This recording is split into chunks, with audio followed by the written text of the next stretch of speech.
자, 그러면 제가 이렇게 바꿔볼게요. 질문을. 왜 이렇게 높게 낙찰됩니까? 이렇게 질문을 바꿔봐도 됩니까? 그러면 제가 여러분들한테 물어볼게요. 여러분들이 입찰을 하는데 입찰을 했더니 오늘 이 세 건 모두가 다 생각 또는 시세 이런 거에 비해 높게 낙찰됐다. 이런 류의 질문이셨는데요. 입찰을 딱 들어갔는데 여러분들이 이 중에 하나를 들어갔어. 그때 여러분 생각하기에 말도 안 되는 금액에 낙찰이 된 거야. 그러면 왜 이렇게 높게 낙찰됩니까가 큰 주제라면 우리 개인적인 주제는 뭐냐면 나는 어떻게 해야 되는 거냐. 맞죠? 사실 우리 질문자께서도 그게 더 궁금할 거야. 나는 거 어떻게 해야 되냐. 자, 여기 제가 없습니다. 여러분들이 이제 경매시장에 처음 나오셨어요. 그러면 깜짝 놀랄 겁니다. 낙찰가에. 시세가 1억인데 1억을 썼어. 내가 시세를 잘못 조사했나? 가보니까 금매물이 1억이라는데 심지어는 내가 아파트 단지 내에 부동산은 사장이야. 8년 했어. 숟가락이 몇 개인지 다 알아. 그런데 내가 생각하는 시세만큼 썼어. 그럼 이제 내 욕하고 끝날 게 아니라 저런 미친놈 또라이 이러지 마시고 이제 우리는 어떻게 해야 되냐 이겁니다. 자, 첫 번째, 왜 이렇게 낙찰이 높게 되냐? 그럼 나는 이렇게 말하고 싶어요. 몰라 나도. 모르겠어 나도. 잘 보이실래나? 그냥 읽어드릴게요. 2018년 아파트 서울입니다. 낙찰가율을 103.28%, 경쟁자 8.17명, 평균. 주택 97.76%, 경쟁자 5.08명. 그만할까요? 한번 여러분 보세요. 보시는데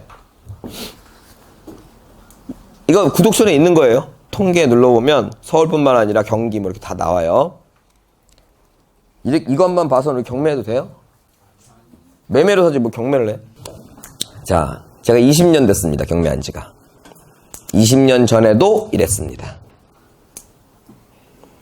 뭐 103%다 이렇게 말할 수는 없지만 서울은 항상 95%는 넘었습니다. 20년 전에 여러분과 똑같은 고민을 한 사람이 있었습니다. 바로 접니다. 저는 이런 통계도 몰랐는데 주변에서 좀 안다는 사람들이 야, 경매 시장이 끝났어. 그러더라고요. 그게 뭔 말이에요? 그랬더니만 요즘에 경매가가 거의 매매가야. 진짜요? 그리고 내가 물어볼 사람이 누가 있어? 우리 사무실에 선배님들한테 물어봅니다. 선배님, 경매가가 매매가라는데 맞아요? 그랬더니만 응 그러더라고요. 왜 그래요? 몰라. 언제부터요? 내가 한 10년 됐는데 10년 전에도 그랬어. 그러면 그 일반적인 경매 법정의 시장은 제가 아는 한 계속 그랬다는 겁니다. 근데 저의 교육을 좀 꾸준히 들으신 분은 그래서 우리가 103.2% 팔리니까 103.29를 써서 낙찰을 받자 이런 강의를 한 번이라도 한 적 있나요? 없습니다. 저는. 자, 부동산 투자를 100명이 하면 그 100명이 그렇게 하니까 우리도 그렇게 해야 됩니다. 주식 투자를 100명이 그렇게 하면 100명이 그렇게 하니까 우리도 그래야 됩니다. 이런 강의를 들으려고 여기 앉아 계시는 게 아니죠? 맞죠? 우리는 돈을 벌기 위해서 여기 앉아 있는 겁니다. 그렇다면 일반적이지 않아야 된다는 얘기예요. 그럼 다시 소주제지만 진짜 주제를 얘기해 볼게요. 우리는 그러면 어떻게 해야 되냐고. 평균은 이런데. 자, 그러면 오늘 설정을 합니다. 무슨 설정이냐면 여러분들은 시세에서 얼마나 싸게 사실 겁니까? 또는 여러분들은 수익률, 상가 수익률이라고 할게요. 몇 프로 받으실래요? 이게 서 있어야 됩니다. 안 그러면 어떻게 되냐? 10명의 입찰자가 있습니다. 초보자예요. 10명 다. 10명이 딱 입찰을 하면 말도 안 되는 금액을 쓴 사람, 즉 시세껏 다 쓴 사람이 낙찰이 될 겁니다. 그러면 그 10명 중 5명은 욕하고 빠이빠이 합니다. 저런 미친, 저런 개, 뭐 이러면서 저거 뭐 수익, 경매를 돈 버는 사람이 저렇게 쓴다고. 그리고 한 번, 두 번 해보고 아니다 그러고 나갑니다. 5명 남았죠? 1등은 빠지고 1등은 어떻게 되냐? 낙찰받고 조화라 하고 고생 직사게 하고 돈 못 벌고. 이게 사이클이에요. 일반인들의 사이클. 고생 직사게 한다는 건 뭘까? 매매 같은 경우는 그냥 계약서 쓰고 잔금 내면 끝나죠. 뭐 명도해야 되지 뭐 해야 되지 있을 거 아닙니까? 그러다 보면 돈도 돈대로 나가죠. 그럼 뚜껑 열어보면 잘 나오면 요 손톱만큼 남고 안 나오면 까지는 겁니다. 그러면 경매하는 놈들 뭐 돈 번다고 뻥치냐 이러고 이제 안 오는 거예요. 그리고 5명은 이미 포기했고 1등은 이제 안 올 거고. 그 이제 5명 남았어요. 이 5명이 열심히 노력합니다. 경매란 무엇인가? 그러면서 노력하는 척 하면서 어떻게 해? 현실이 녹록지 않다는 걸 알고 조금씩 높입니다. 스스로. 그러다가 어느 순간 1등을 딱 하고 나니까 이걸 쓴 거야. 이걸 쓰고 고생하고 돈 못 벌고 안 오고. 5명 중 4명이 그렇게 끝납니다. 그럼 나머지 1명은 뭐냐? 저같이 무식한 사람이에요. 갈 데가 없어. 재주도 없고. 여기서 어떻게든 살아남아야 됩니다. 그러니까 이제 이런 걸 하는 거예요. 보신 적 있죠? 오늘은 이 강의를 하는 날이 아니기 때문에 그냥 몇 단계가 있지만 그냥 단계를 올라가고 얘기해 보겠습니다. 낙찰가가 103%든 뭐 120%든 관계없이 이거는 쭉 떨어집니다. 쭉 떨어져요. 왜? 할 수가 없으니까. 우리가 저 사람의 보증금이라도 안다면 우리가 물어준다고 생각한다는 개념은 이제 아시죠? 근데 보증금도 없으니 그 동네 전세가 뭐 1억이니까 1억 정도 물어줘야 되겠다 이렇게 생각하고 들어가면 큰일 납니다. 그러니까 10명 중 1명이 야 이건 아무도 못 먹는데 나도 못 먹는 이러면 이제 10명처럼 되는 거고 연구를 합니다. 근데 연구는 뭐 나오나? 내가 없다는 전제니까 안 나와요. 연구는 바로 뭐다? 만남이에요. 탐문이고 질문입니다. 얘한테 제가 갔어요. A한테. 띵동 눌러요. 실제 얘입니다. 제 초보자 때. 저 초보자 때는 얼마나 좀 개념이 없었고 무식했냐면 경매 물건이 일반 매매 물건이라고 생각했었어요. 띵동 누구세요? 그러면 집 좀 보러 왔어요. 이랬어. 어이없어 열잖아요?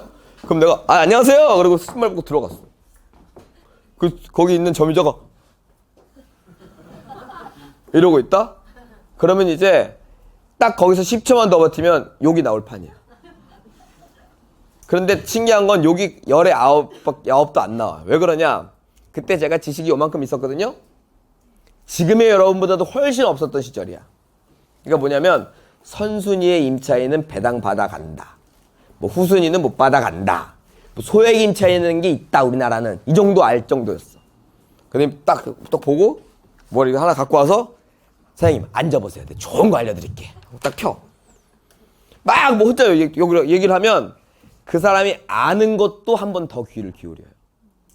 그 사람이 전문가가 아니죠. 경매 나온 거니까 누구한테 많이 들었어. 내가 어떻게 될지.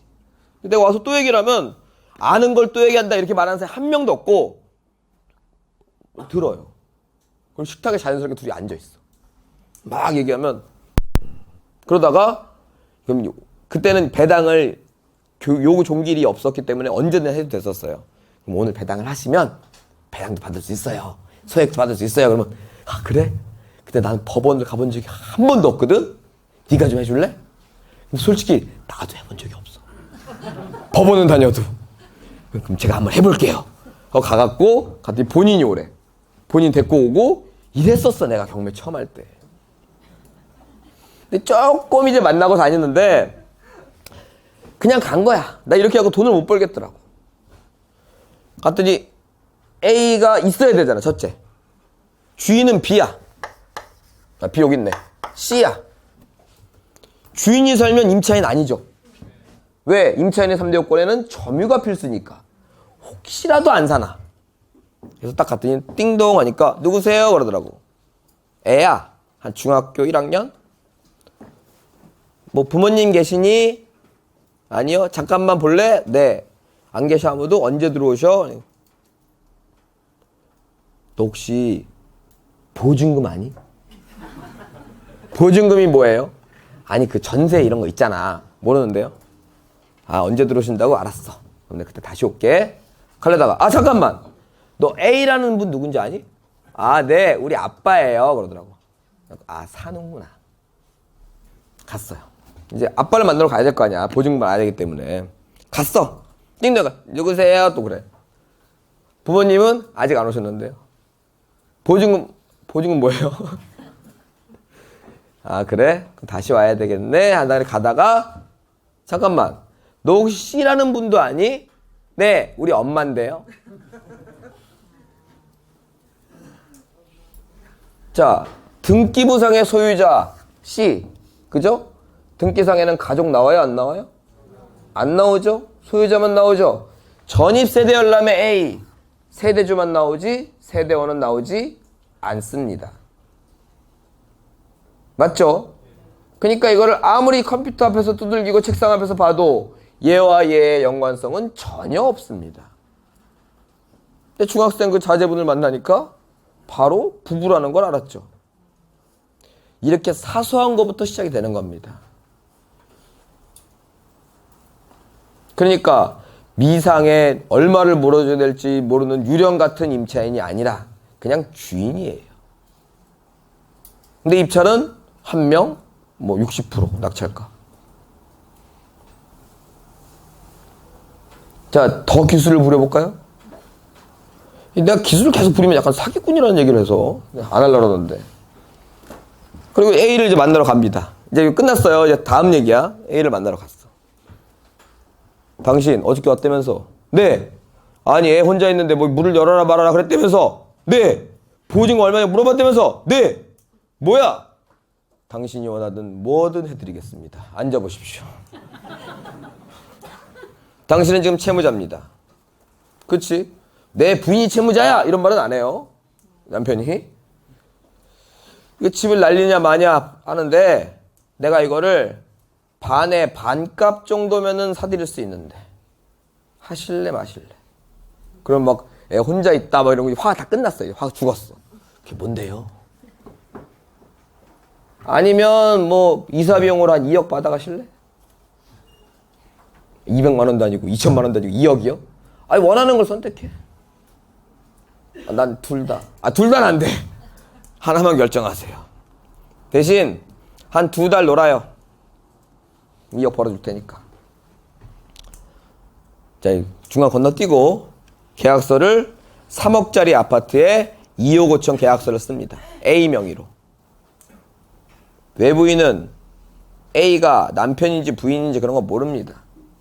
그리고 혹시 비밀 같은 게 새어 나갈까봐 딱 이것만 하라 그랬어. 띵동 누구세요? 저 A씨의 보증금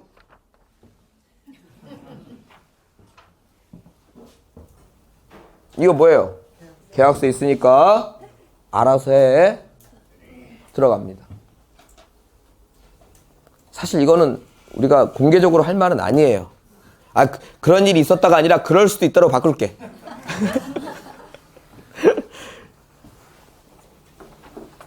너무 많이 찾아오셔서 이것만 보여드릴게요. 알아서 판단하세요. 무슨 얘기인지 아시겠습니까? 거기 찾아오는 사람은 다 2억 5천 인수한다고 생각하고 갑니다. 자, 우리가 모르는 경매의 세상은 너무나 많습니다. 그러니까 다시 처음으로 돌아와서 나는 경매를 통해서 50% 가격에 사고 싶다. 그걸 먼저 선정을 해. 그리고 도전을 하셔야지. 남들이 얼마를 쓰는데 나는 얼마밖에 안 쓴다. 이거는 전혀 돈 버는 거랑 맞는 얘기가 아니에요. 나는 시세의 반값에 사겠다. 나는 무조건 10% 이상의 수익률을 나오는 상가를 사겠다. 남들은 3%의 상가 수익률을 낙찰가를 씁니다. 그럼 나도 그게 맞췄어? 이거는 돈 못 버는 그대로 가는 겁니다. 근데 제가 그냥 10% 쓰세요. 아니면 뭐 50% 시세 그렇게 하세요. 이렇게 말하는 게 아니라 이런 실제 예를 들어드리지 않습니까? 그럼 여러분들은 그냥 듣고 끝날 게 아니라 그와 같이 똑같이 움직이셔야겠죠. 그 여러분들한테 뭐 50%도 30%도 걸릴 거 아닙니까? 결론. 남들이 뭘 사던, 남들이 사는 시절이던, 남들이 파는 시절이던, 남들이 낙찰가를 몇 프로를 쓰던, 수익률을 몇 프로를 보던 그 평균과 나를 맞추지 말아라. 여기 적어도 여기 배우러 오셔갖고 열심히 한다는 전제 하에 내가 얼마를 받고 싶고 내가 몇 프로에 사고 싶고 이걸 가려면 공부하시고 실천하시면 무조건 된다. 이게 저의 결론입니다. 세상이 어떻든 우리가 거기에 맞출 필요가 없습니다. 난 딴 건 모르겠는데 투자는 반드시 그렇습니다.